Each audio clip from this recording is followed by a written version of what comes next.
किसी भी सेक्शन में कोई भी अपराध हुआ हो, उस अपराध में बेल कब तक होगी, मतलब मैक्सिमम पीरियड कितना होगा कि आप जेल में। अगर आपके पास पैसा नहीं है, बहुत समय तक आप जेल काट चुके हो, तो भी आपको बेल मिलेगी। यही बोलता है सुप्रीम कोर्ट का जजमेंट। दोस्तों, अपने देश के नए कानून में जो नया ये कानून आया, द भारतीय नागरिक सुरक्षा संहिता, जो कि पहले सीआरपीसी के नाम से लोग आप जानते थे, किसी भी सेक्शन में कोई भी अपराध हुआ हो, उस अपराध में बेल कब तक होगी, मतलब मैक्सिमम पीरियड कितना होगा कि आप जेल में हो। कई बार कई लोग बहुत गरीब होते हैं जो कि प्राइवेट वकील नहीं कर पाते हैं, सरकारी वकील वो करना चाहते नहीं है या उन्हें मिलता नहीं है, तो ऐसे में उन्हें सालों साल तक जेल में रहना पड़ता है और उनकी बेल तक नहीं होती है। पर अब ऐसा नहीं होगा। अगर आपके पास पैसा नहीं है, बहुत समय तक आप जेल काट चुके हो, तो भी आपको बेल मिलेगी। यही बोलता है सुप्रीम कोर्ट का जजमेंट और यही बोलता है हमारा सेक्शन 479 जो BNSS का सेक्शन बोलता है। दोस्तों, ऐसे में कोई भी अपराध हुआ, सिर्फ वो अपराध उम्र कैद और फांसी की सजा वाला नहीं होना चाहिए। आपकी सजा 20 साल है, 25 साल है, 15 साल है, 10 साल, 7 साल के वो कोई भी ऑफेंसेस हैं, तो ऐसे में आपको बेल मिलेगी ही मिलेगी। खुद जेल सुपरिटेंडेंट आपका फॉर्म भरकर पूरी एप्लीकेशन बनाकर कोर्ट को भेजेगा कि इसको बेल दो, कि इस अंडर ट्रायल प्रिजनर को बेल दी जाए। तो क्या कहता है सुप्रीम कोर्ट का जजमेंट और क्या कहता है ये सेक्शन, इन सब के बारे में आज बात करेंगे। ज्यादा कुछ जानने के लिए दोस्तों बने रहिए हमारे इस वीडियो के साथ। नमस्कार दोस्तों, फिर एक बार स्वागत करता हूं आप सभी का अपने इस यूट्यूब चैनल पर, जिसका नाम है क्रिमिनल प्रैक्टिस और मेरा नाम है वीरेंद्र। आप में से कोई भी नए वकील साहब है, कोई भी लॉ स्टूडेंट है, कोई भी कानून की जानकारी अभी ले रहा है, या फिर आप पर कोई मुकदमा केस हुआ है, तो ये वीडियो बहुत काम का है। वीडियो को बहुत अच्छे समझें और देखें। दोस्तों, होता क्या है कि अपने देश के कानून में, हालांकि पहले भी ये चीजें थी कि अगर कोई इंसान जो अंदर अभी जेल में है और मान लीजिए कि उसके केस में उसे 10 साल की सजा होगी और वो इंसान 4-5 साल काट चुका है, मतलब 5 साल काट चुका है, आधी सजा पहले से ही काट चुका है, तो उसको बेल दे दी जाती थी। अब जो नया सेक्शन जो यहाँ पे इजाद हुआ, जिस सेक्शन में 479 ऑफ BNSS जो ये सेक्शन बोलता है, ये बातें बोलता है कि कब कब सामने वाले इंसान को, अगर वो जेल में है और अभी उसका ट्रायल ही चल रहा है, तो उसे छोड़ ही देना चाहिए। यही बोलता है दोस्तों ये सेक्शन। क्या बोलता है? Maximum period for which under trial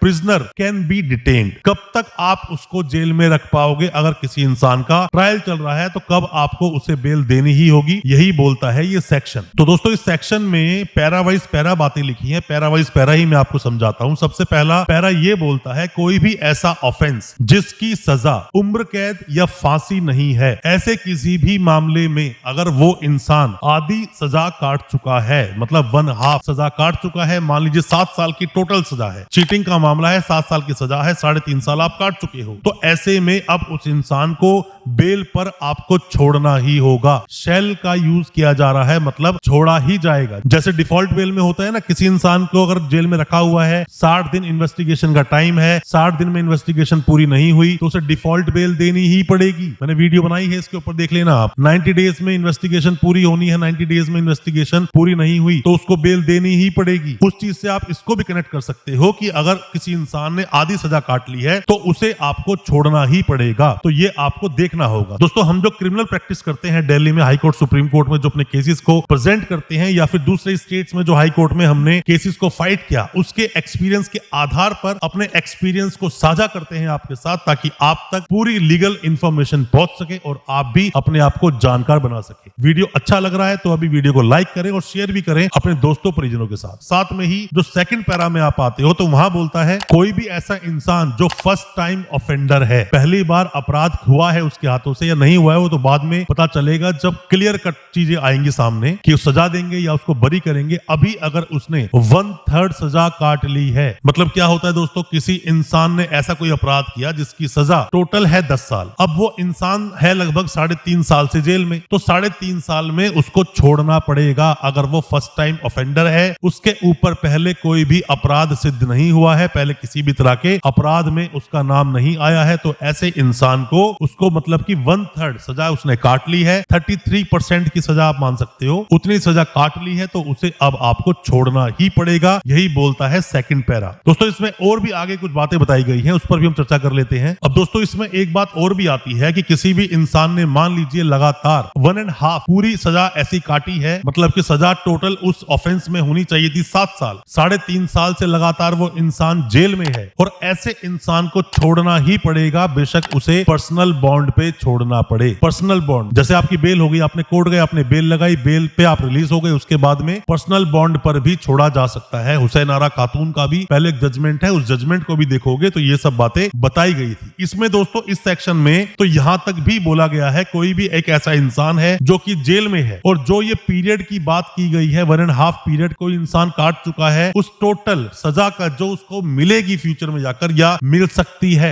या फिर वो इंसान पहली बार किसी इंसान से अपराध हुआ है 10 साल तक की सजा उसको हो सकती है, 1/3 उसने काट ली है, तो ऐसे में जो जेल का जेलर जो होगा वो वहां से सुपरिटेंडेंट एक एप्लीकेशन बनाकर कोर्ट को देगा कि इस इंसान ने इतनी सजा काट ली है, ये बेल का हकदार है और उसे बेल दी जाए। ये करना पड़ेगा। और यही मामला दोस्तों गया था सुप्रीम कोर्ट में। अगर सुप्रीम कोर्ट के इस जजमेंट को आप देखना चाहते हो, जो डिसाइड हुआ था, इसमें री in human condition versus 4 on, ये उसका नाम है, और 23 अगस्त 2024 को ये डिसाइड हुआ, जिसमें बातें बताई गई और इन चीज को माना गया। स्टेट ने भी माना इस चीज को, सरकार ने भी माना और कोर्ट ने भी माना कि ये चीजें देखनी चाहिए, क्योंकि आर्टिकल 21 का वायलेशन होता है, ह्यूमैनिटी इससे किल होती है, और देखना चाहिए कोई इंसान पहले से ही अगर हाफ अपनी सजा काट चुका है, जिसकी सजा उसको भूलेगी या नहीं वो बात की बात है, तो ऐसे में उसको छोड़ दिया जाना चाहिए। आधी सजा अगर वो काट चुका है और पहली बार अगर उसका नाम आया किसी अपराध में, तो 1/3 सजा अगर उसने काट ली है तो उसको छोड़ देना चाहिए। यही सिद्धांत दोस्तों अप्लाई होता है जब किसी को सजा सुना दी जाती है। हालांकि वहां जरूरी नहीं है कि इस सिद्धांत पर छोड़ दिया जाए, ऐसा कुछ कंफर्म नहीं है, बट कई बार जब हम जाकर अपील पर आर्ग्यूमेंट करते हैं, हाई कोर्ट में या सुप्रीम कोर्ट में बोला जाता है इस इंसान को 10 साल की सजा बुली थी, वो इंसान आज की डेट में 5 साल 6 साल काट चुका है, तो उसकी बाकी की सजा माफ कर दी जाती है। कई बार ऐसा होता है, कई बार बेल दी जाती है और जो उसका सेंटेंस है उसे सस्पेंड कर दिया जाता है। ऐसा बहुत बार हाई कोर्ट के द्वारा, सुप्रीम कोर्ट के द्वारा किया जाता है। आपका सगा संबंधी जानकार कोई भी अगर जेल में है, सजा उसको हो गई है, तो आप इस सेक्शन का तो हवाला ले ही सकते हैं, और सजा हो गई है तो उसके बाद भी कितनी कस्टडी उसने काट ली है, इसको देखते हुए भी हाई कोर्ट या सुप्रीम कोर्ट आपकी सजा को सस्पेंड कर सकते हैं। इन चीजों का आपको फायदा उठाना चाहिए अगर ऐसा आपके साथ भी हुआ है। दोस्तों कोई भी किसी तरह की सजेशन आप लेना चाहते हैं, ऑनलाइन कंसल्टेंसी लेना चाहते हैं, दिए गए नंबर पर आप व्हाट्सएप करें, आपको रिप्लाई जरूर मिलेगा। हो सकता है हमारे किसी रिप्लाई से आप अपने केस से बाहर निकल सके। अच्छा लगा हो आज का वीडियो, चैनल को सब्सक्राइब करना बिल्कुल ना भूलें, साथ में लगा बेल आइकन जरूर दबा दें ताकि इसी तरह की लीगल अवेयरनेस की वीडियोस आप तक पहुंच सके सबसे पहले। बहुत बहुत शुक्रिया दोस्तों, धन्यवाद हमारी इस वीडियो के साथ बने रहने के लिए।